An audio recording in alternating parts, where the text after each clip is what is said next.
Well, a very good morning to you and welcome to our Clock in the Gallop show on this Tuesday. It's the 10th of January, the second Tuesday of 2023.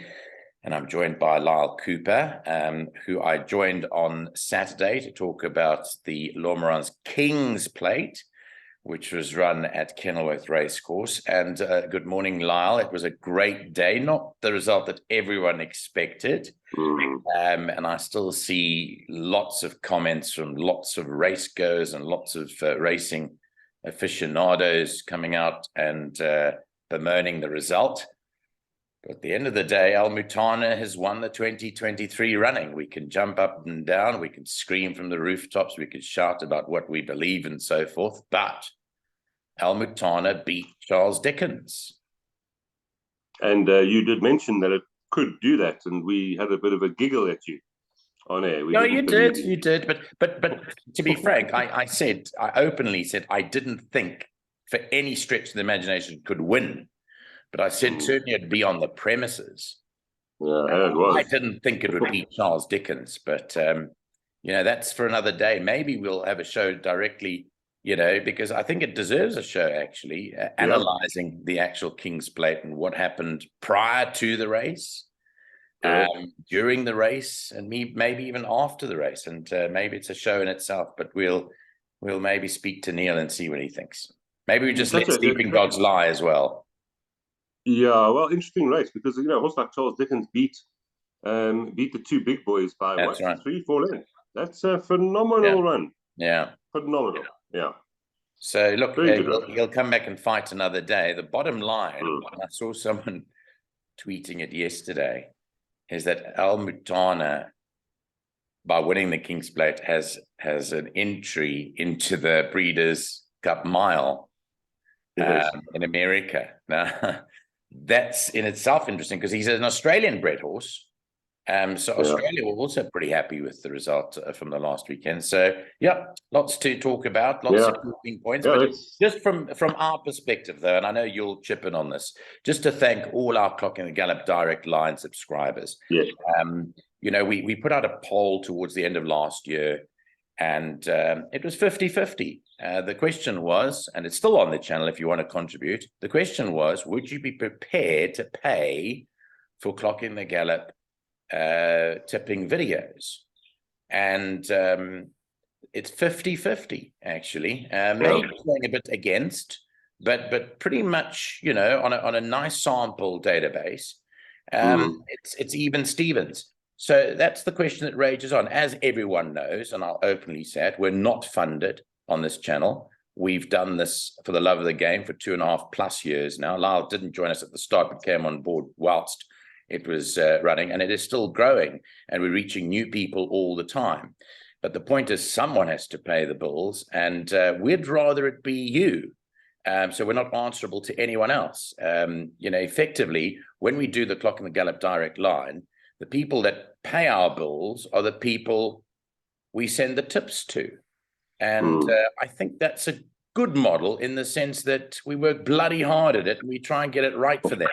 And you'll see in my tweets to follow in the next 24 hours that there's been a lot of great response to the work we put in and to the results that have been yielded. So this is not willy-nilly tipping. People pay for credible information that they're willing to pay for. No one forces anyone to pay. They pay on their own esteem. Yeah, and we do put a lot of work in. I can back you up on that one. But you enjoyed it. As I asked you yesterday, I love it. You absolutely loved interacting. I've never laughed so much in my life, Nico, with the other guys. Yeah. Very funny. Anyway, but there we go. So that's it. We're looking forward to the next Direct Line, which, by the way, is not long away. If you missed the previous one, of which there were great results, the next one is coming up for the Cape Town Met at the end of the month, and we actually open up those subscriptions next Tuesday. So it's a week today. So don't rest on your laurels. Make sure you come on board and you take up your place in the Clock in the Gallop Direct Line for the end of the month. Right. Good morning, Lyall Cooper. On a note of Turffontein racing on the Standside track today, the weather is absolutely superb. It is going to be for the rest of this week. It's looking like it's a beautiful day, not a cloud in the sky. The track condition today is good. They haven't had much rain in the last 48 hours, and the penetrometer at the moment is 23, but that may even come down as the situation dries out. So we've got 8 races carded today. Let's go to the first of the afternoon, which is a maiden plate over 1,160 meters. And all the money here is for number 9, California Boy, which has been rattled in from 10-1 into 7-2. The money has not stopped for this one. 9-2 about the newcomer, number 10, Pontiac, as well as numbers 1, Uncle Tiki Bird, who comes back from a break, and number 2, Stroke of Mercy. And then it's 8-1, number 3, Equestrian Affair. What about all this money for California Boy? What do you say? Yeah, that's obviously a lot of money, actually. Fortune and Ryan Munger, and there should be some nice improvement coming through from this one, trying the course for the first time. But Nick, I'm going to start off debatably already. I'm going to go with number 4, Full Go. It's 16-1. And I'll tell you why, Nick. Number 2, Stroke of Mercy, is sitting at 9-2. Full Go hasn't beaten Stroke of Mercy once. He's beaten him twice, and he's at 16-1. So I would go with a little each way on Full Go, and hopefully we get a good run for our money. Raters, Diego de Gavea, I know he's exposed. He's having his 23rd run, but he's having his 5th run over course and distance, and he's got 3 good runs here. And like I say, if he's beaten Stroke of Mercy not once but twice, and it's 2.5 kilograms better off, Nico, then I'm going to tip him as my first selection at 16-1. I have a lot of respect for the filly, number 12, Rocking the Time Away. Another good value bet. Now we're talking. Now, I'll tell you what. You and I tipped it to run dead second. It had to run second for us in the race behind Civil Princess, which is last week. We said Civil Princess that the dogs were barking, the birds were tweeting, everything was going on about Civil Princess. But we said, watch this horse run second for the exactors. And it drifted from 8.5-1 to 20-1 and ran second. So the exactors were the taking. Now, I agree with you. Why is this horse at 12.5-1 here? I don't know. 55 kilograms. Again, got a nice low weight. Malasera Kajedi's riding. He's riding so well. And course and distance has the 1 run, with the 2 runs for the place. So, yeah, I think that's a runner again, Nick. I mean, this first race is all over the show. Number 2, Stroke of Mercy, has to be a runner, even though held by number 4, unexposed, and will be an improver. It was a good run last time. Obviously, number 9 goes in, California Boy. I'll see if I can find, actually, but it's Turffontein. It's hard for me to find the trainers, but I'll try and find out about that one. And then, of course, a horse like Uncle Tiki Bird, who's back from a long rest, changed stables, but decent form lines. But all in all, for me, the 2 value horses, 4 and 12, could be on the scene. Yeah, there is another one I wanted to add in. And actually, if you look at the horse, they're related. It's a half-brother to Full Go, and that is the year younger Equestrian Affair. They're both out of the mother Risk Hall. So the brothers meet up here, Equestrian Affair and Full Go. The reason why I wanted to put Equestrian Affair into my play, firstly, the blinkers strike. Secondly, in the previous race, which was last week again behind Rollover Red Rover, this horse was traveling so well. Remember, he had been gelded in July. It was his first run in a long time. He traveled so well in behind them, but did not pick it up in the home straight. In fact, I watched the race with trainer Gavin Van Zyl, and he said, "Who's that horse in the yellow?" And I said, "That's Equestrian Affair." He says, traveling very, very well. And it was. As a commentator, you see these things, but it didn't put it all together when push came to shove. So my point is that I reckon this race is open. Obviously, there's a squeak about California Boy. I can't see it happening. I really can't. And I haven't studied in depth, but on his 2 runs, I rate him no more, at very best, on his 2 exposed runs, a 69 or maybe even a 70. And that net rating will, if you put him at a 70, the net rating is a 63, which is level weights, which is level with Rocking the Time Away. And that's to give Rocking the Time Away 5 kilograms. There's no ways I'd be backing California Boy at 7-2 and leaving Rocking the Time Away at 12.5-1. Agreed. The maths, it doesn't actually stack up. So therefore, I think you're right. Full Go, by the way, and I just want to quickly comment on Full Go because I went for him in his last 2 starts. The run behind Trey Amici should never have lost. It shouldn't have lost that race. So where you said that Stroke of Mercy finished behind it and is 2.5 kilograms worse off, we'll add another 1.5 lengths, 2 lengths on that. Because I truly believe, again with you, that 16-1 Full Go versus 9-2 Stroke of Mercy is madness. No brainer. No brainer at all. I mean, it may not turn out that way, but it's madness when you look at it. Correct. Absolutely. So we keep that very much the same way. Who's going to win is up to you. But I mean, at the end of the day, the betting doesn't portray, I think that's the right word, the actual chances of the horses there. I agree. In race 1. Okay. And of course, Nico, we will watch 10 and 13 the first timers. Number 10 Pontiac, you 100 say could get into minor money. The mare was fast. She won 5 times from 12 to 16.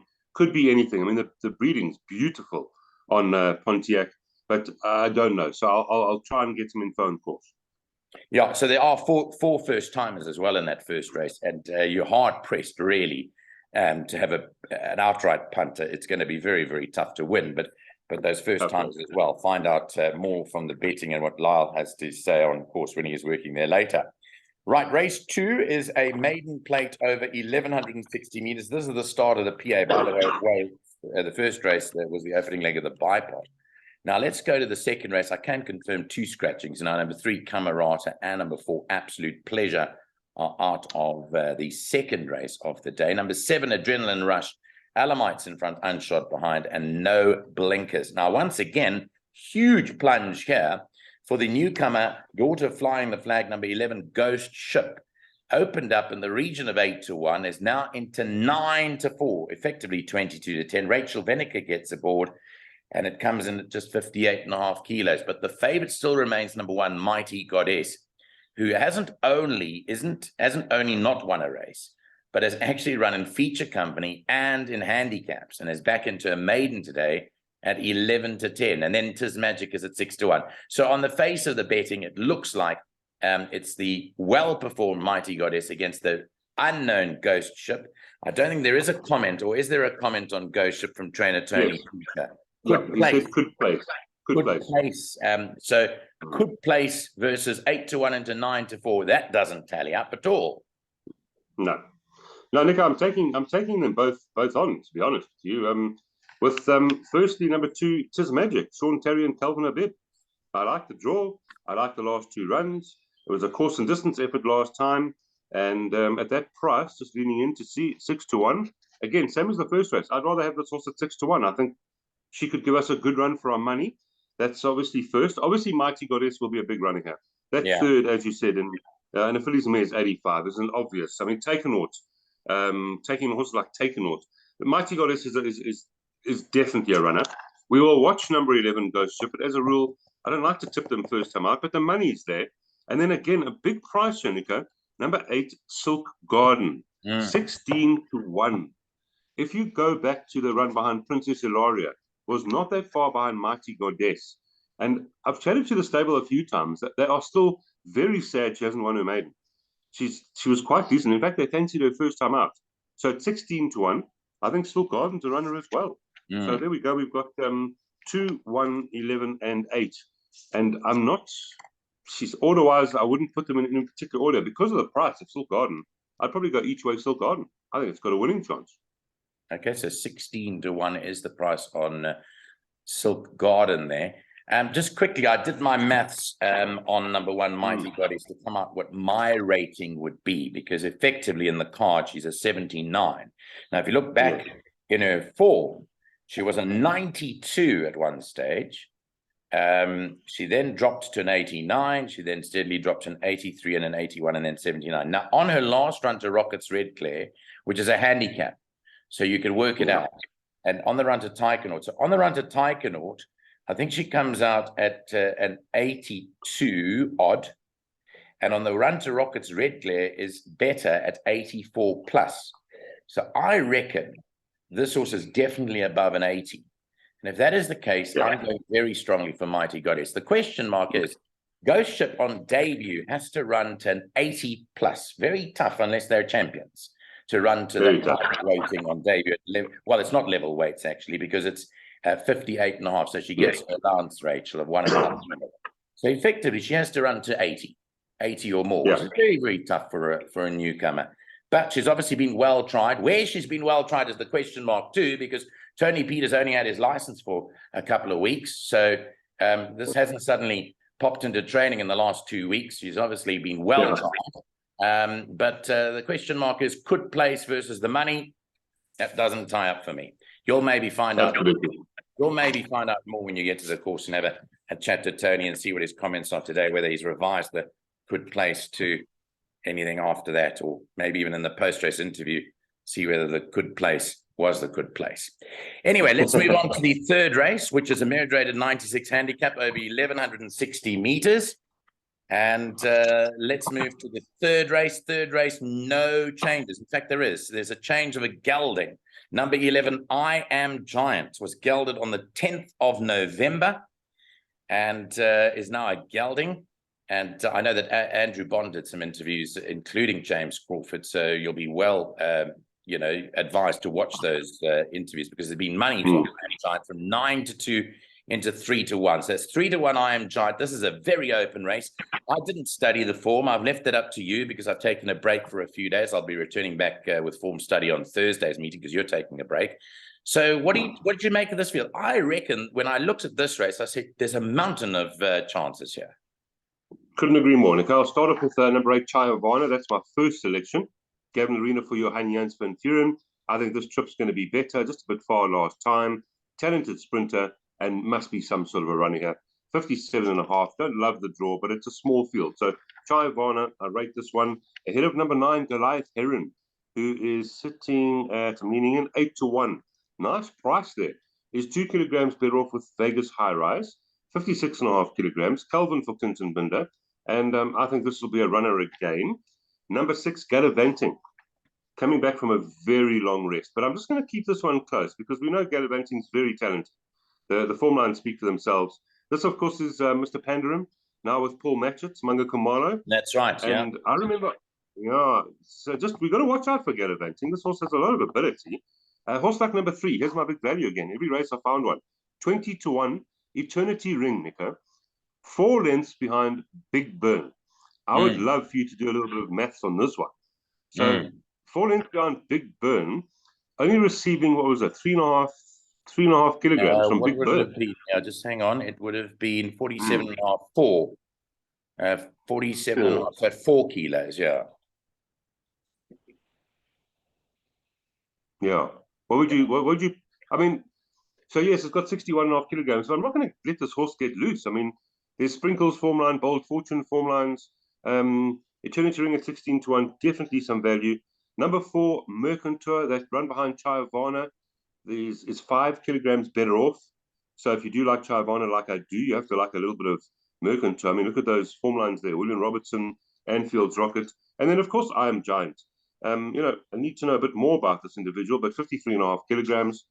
I'm prepared to take it on because of the value, Nick, and there's so much value in the race.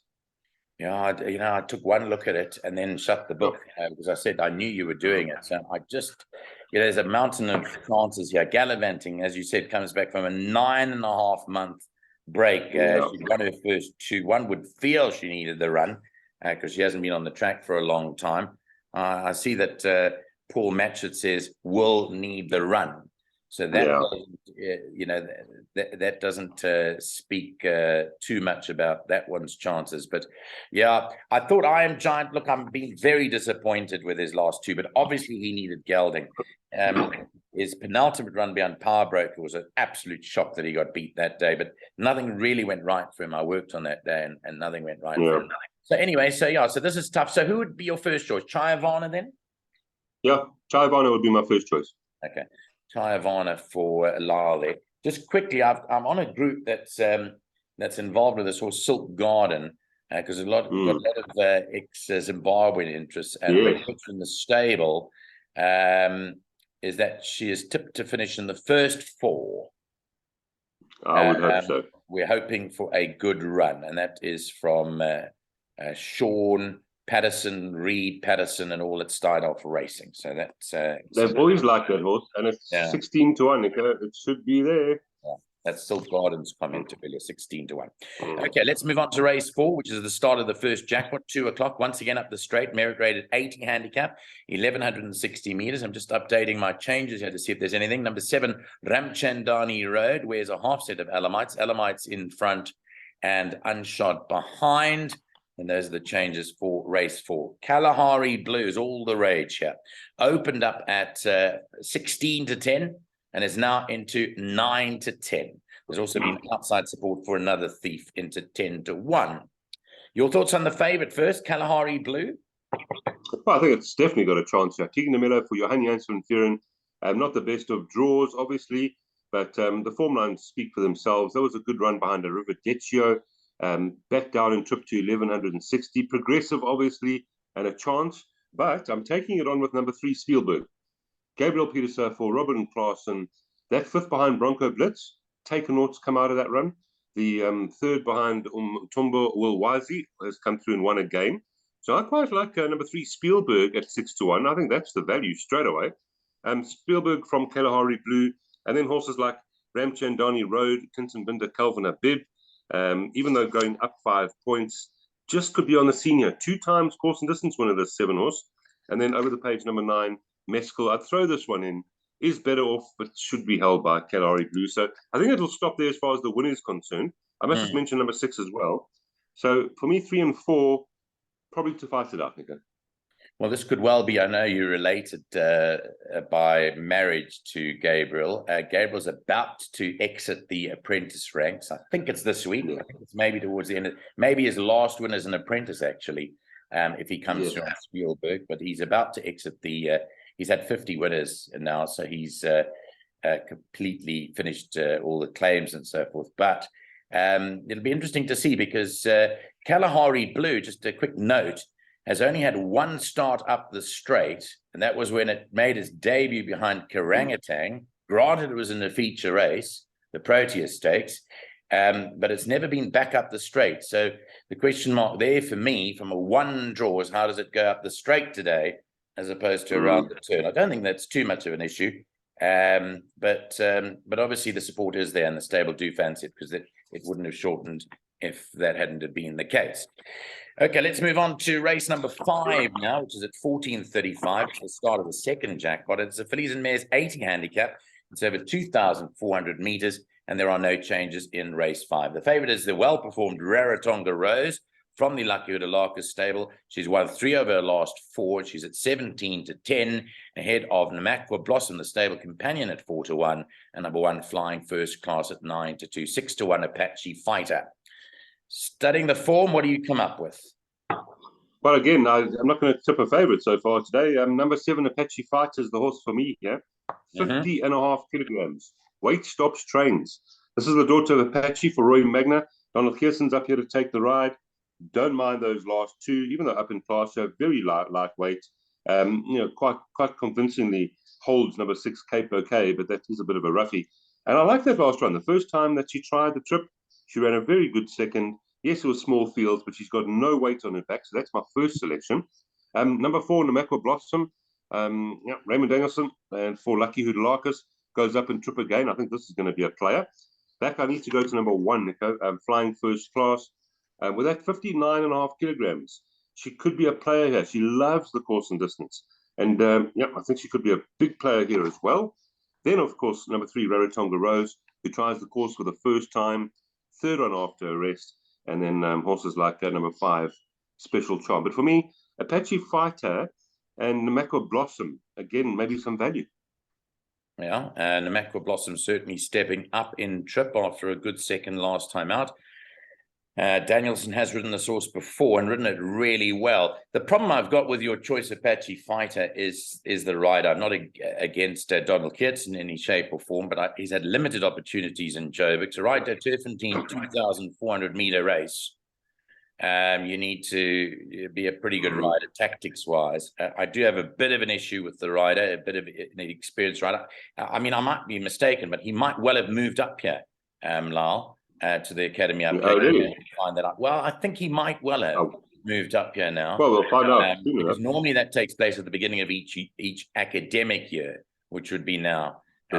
So find out, but I think that might well be the case. So it's a learning curve for young Donald, but I'd be tended to back a horse like Namakwa Blossom or Rarotonga Rosia for Lucky with a Locus. By the way, just quickly on David Nevenhazen, because he watches the show, and I was probably one of the happiest guys on course when he won the other day to start off the new year, because that stable has really been very quiet, and I know that they've got bombs to come in terms of the juvenile. They were very active in the sales in the last 18 months or so. They've got a lot of stock, but great for that Nevenhazen yard to have turned the corner, and one's hoping for a horse like Flying First Class, maybe to upset the apple carts. Yeah, absolutely, it's got a chance.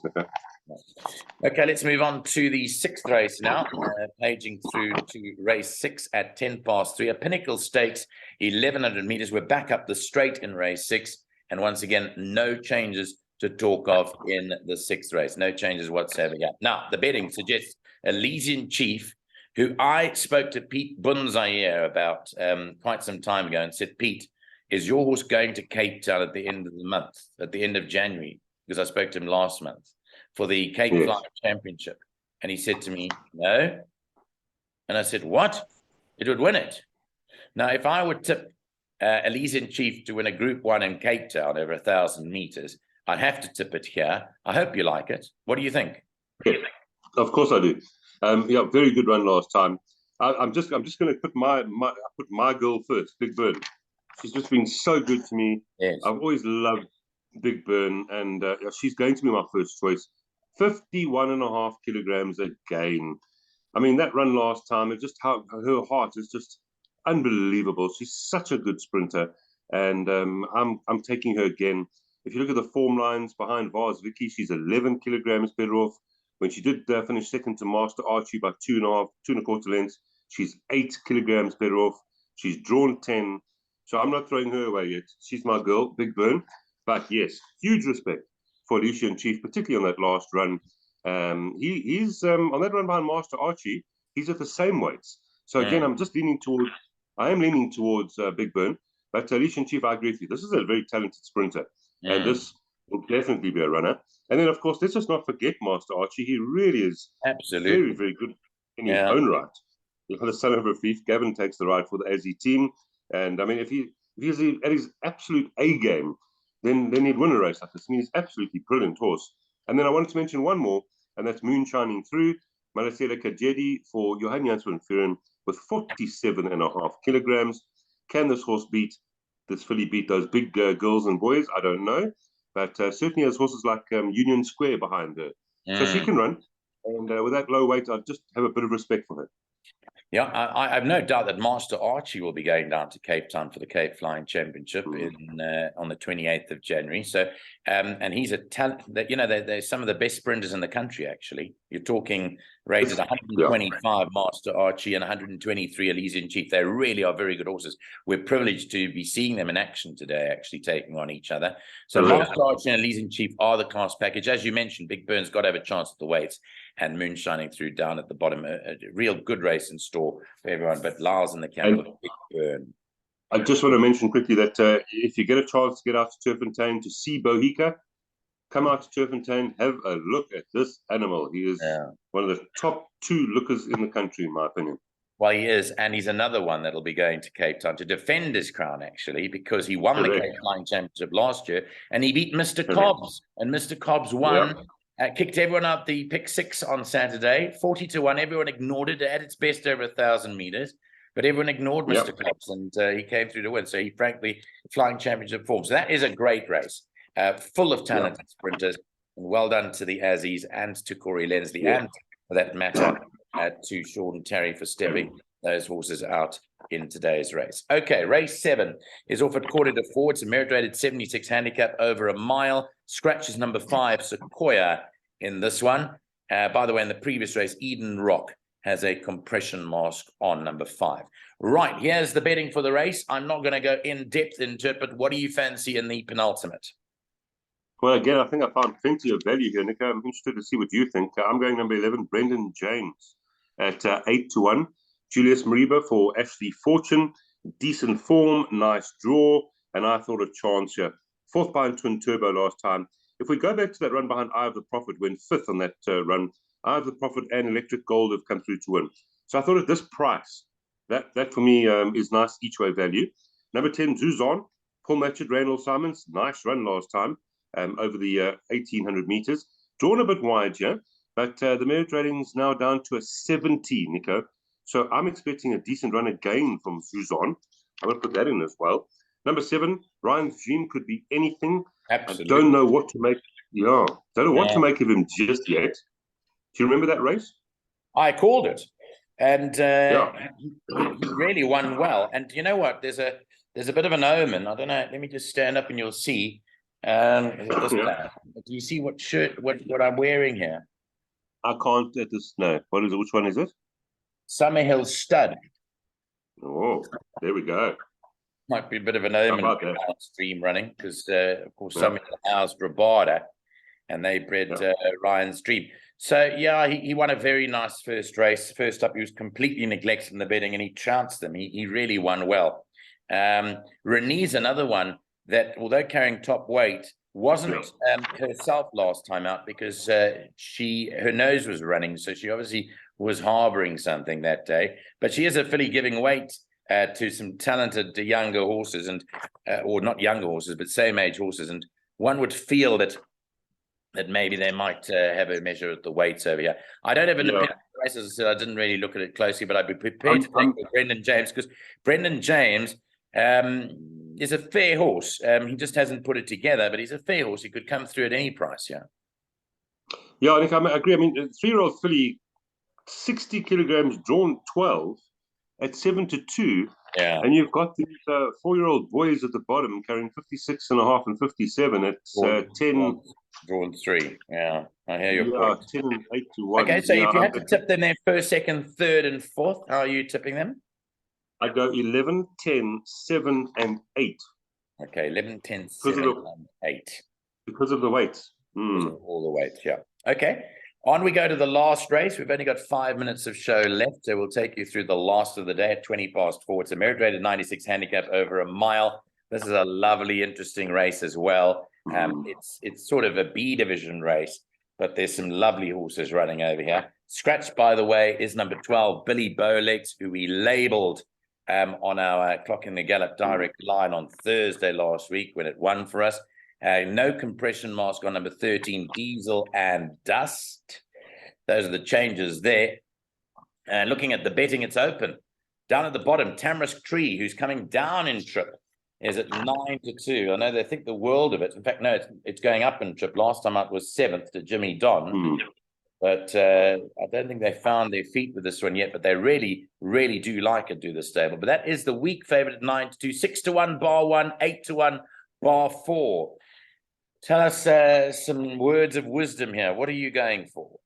Yeah, well, again, this is the eighth straight time I'm taking on the favourite, Nico. I'm going with number 11, the Son of Dynasty for Brett Crawford, Cabello Mazzaniani.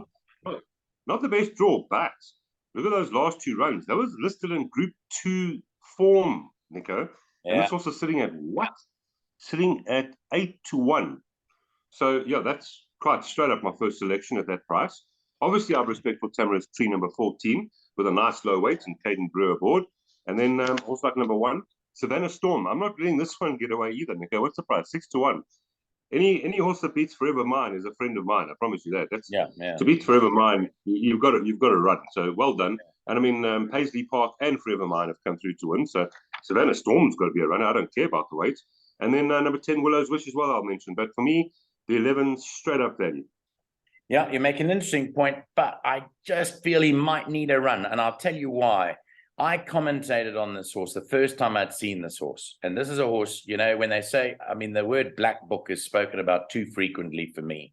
Everyone speaks every day about black books, but the black book should only have a few names in it. It shouldn't be chock-a-block. You shouldn't have to replace the black book every week.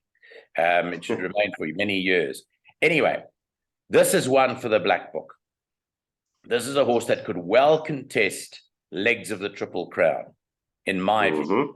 And the reason I say that is because I saw this horse when I commentated at Fairview on the 28th of October. And he is a beautiful looking horse. You'll see him today. I don't know if you saw him. You haven't seen him, obviously. Not in the flesh, no. Well, let me tell you, look at this horse. Now, I know he's Okay. been gelded. He was gelded after his last run, but I want you to look at this horse carefully and tell me when we next do a show together what you thought of L.A. Maurice, because I feel that he's got mountains and mountains of talent. But will he be ready today? Big question mark in my view. First run back from gelding, bad draw, maybe a come-on run. There's lots of horses in the Yeah, choice. You mentioned Savannah Storm, which, by the way, is trained by Philip Vermeulen. He's got this horse in the peak of condition. That last one was absolutely superb, and I raved on about it. I think he's got this horse in the place where he wants him and could well pop up again today. So in closing, I'm a huge L.A. Maurice fan, but I just believe it might need 1 or 2 runs to get into top stride here in Joburg. Give us the top 4. I know you wanting to beat the favourite, but your top 4 in the last? 11, 14, 1 and 10. Okay, 11, a Tapestry definite runner, 1 and 10, Willow's Wish. Well, only a minute of show left because we rambled on a little bit, or I have anyway. Thanks very much to Lyall Cooper. You have a well-deserved break. I think we might see you next Monday, which is almost a week today, because we don't have any Joburg racing on the weekend. So, Lyall, thanks for your time. Thanks for all the efforts put into last weekend's tipping on the direct line, and have a great day at Turffontein later. Thank you. Thank you, Nico. Thank you. All the best.